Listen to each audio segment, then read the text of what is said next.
Selama bertahun-tahun, Johor di Malaysia dipuja sebagai salah satu gerbang industri paling penting di Asia Tenggara.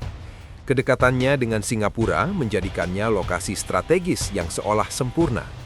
Infrastruktur relatif rapi, akses pelabuhan internasional, jaringan jalan yang terhubung dengan baik, serta citra sebagai kawasan manufaktur modern membuat Johor sering ditempatkan di atas kawasan industri baru di Indonesia.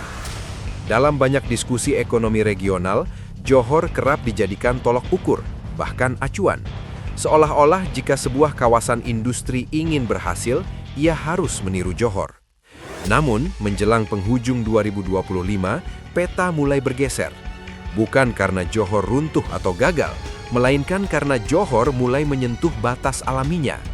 Pada saat yang sama, sebuah kawasan raksasa di Jawa Barat justru membuka ruang yang jauh lebih besar, lebih lentur, dan lebih siap menampung gelombang industri berikutnya. Kawasan itu bernama Rebana Metropolitan. Perubahan ini tidak terjadi dengan dentuman keras. Tidak ada pengumuman dramatis bahwa Johor kalah dan Rebana menang. Pergeseran ini terjadi pelan, hampir senyap, tetapi justru karena itulah ia menentukan. Dalam sejarah industri, pusat-pusat manufaktur besar jarang runtuh secara tiba-tiba. Mereka melembah perlahan ketika kapasitas ekspansi menyempit, biaya meningkat, dan fleksibilitas menghilang. Johor kini berada di fase itu. Kawasan industrinya telah tumbuh sangat pesat selama 2 dekade terakhir, tetapi pertumbuhan itu membawa konsekuensi yang tidak bisa dihindari. Harga tanah melonjak tajam, kawasan industri semakin padat, konflik kepemilikan lahan makin sering terjadi, dan setiap upaya ekspansi skala besar menuntut biaya sosial dan politik yang tinggi. Johor tidak kekurangan pabrik, tetapi kekurangan ruang untuk menampung pabrik generasi berikutnya. Disinilah Rebana masuk ke dalam cerita. Rebana tidak dibangun sebagai kawasan kecil yang tumbuh perlahan mengikuti arus pasar. Ia dirancang sebagai lompatan struktural. Dengan luas lebih dari 40.000 hektar dan menyatukan 7 wilayah dalam satu desain ekonomi terintegrasi, Rebana menawarkan sesuatu yang semakin langka di Asia Tenggara modern, yaitu ruang. Dalam dunia industri masa kini, ruang bukan sekadar lahan kosong. Ruang adalah fleksibilitas. Ruang adalah kemampuan untuk tumbuh tanpa harus berkelahi dengan tata kota lama, tanpa terjebak pada kepadatan ekstrim, dan tanpa biaya yang melonjak ke tingkat tidak rasional. Ruang memberi waktu, dan waktu adalah kemewahan terbesar dalam industri manufaktur. Johor tumbuh dalam konteks yang sangat berbeda. Ia berkembang di bayang-bayang Singapura, sebuah pusat ekonomi global dengan standar biaya hidup dan upah yang tinggi. Pada awalnya, kedekatan ini menjadi keunggulan. Namun, seiring waktu, keunggulan itu berubah menjadi beban. Limpahan ekonomi Singapura mendorong kenaikan harga tanah dan biaya hidup di Johor. Standar upah Malaysia yang terus meningkat, ditambah tekanan sosial untuk menjaga kesejahteraan pekerja, membuat ongkos produksi semakin berat. Johor tidak bisa menurunkan upah tanpa memicu gejolak sosial. Sistemnya menjadi kaku, elastisitasnya menurun. Dalam istilah industri, Johor telah mencapai fase kedewasaan, dan setiap fase kedewasaan selalu diikuti oleh keterbatasan. Rebana berada di fase yang sepenuhnya berbeda.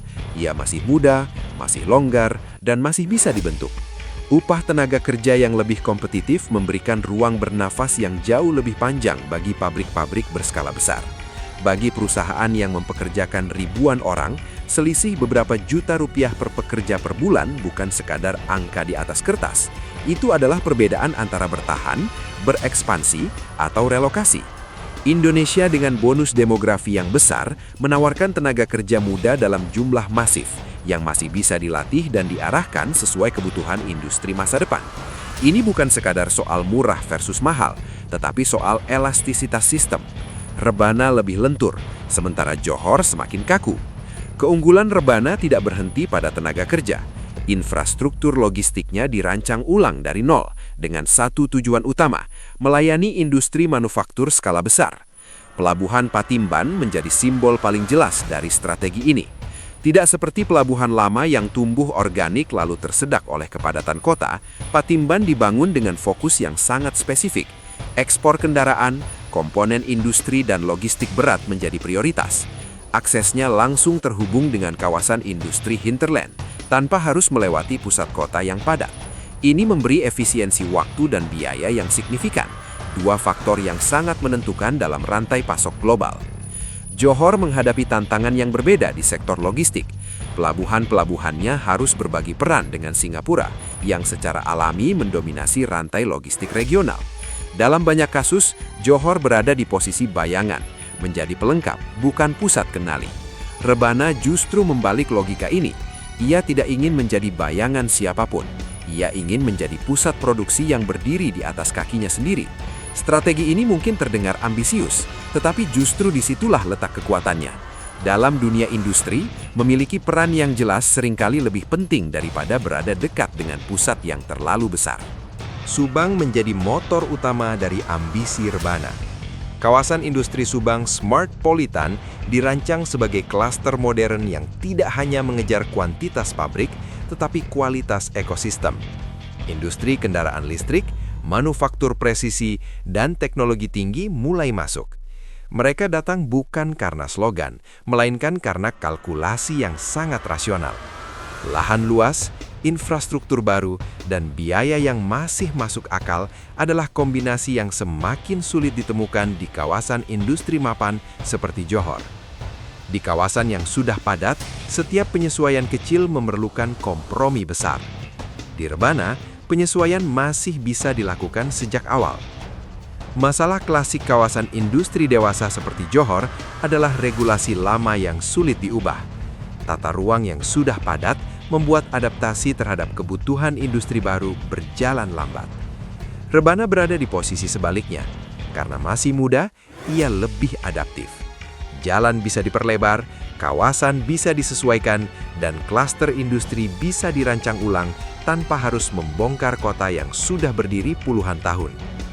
Fleksibilitas ini seringkali tidak terlihat dalam laporan singkat, tetapi sangat terasa dalam keputusan investasi jangka panjang. Keunggulan strategis lain yang sering diabaikan adalah Bandara Kertajati. Bandara ini pernah dianggap sebagai proyek gagal, simbol perencanaan yang terlalu ambisius.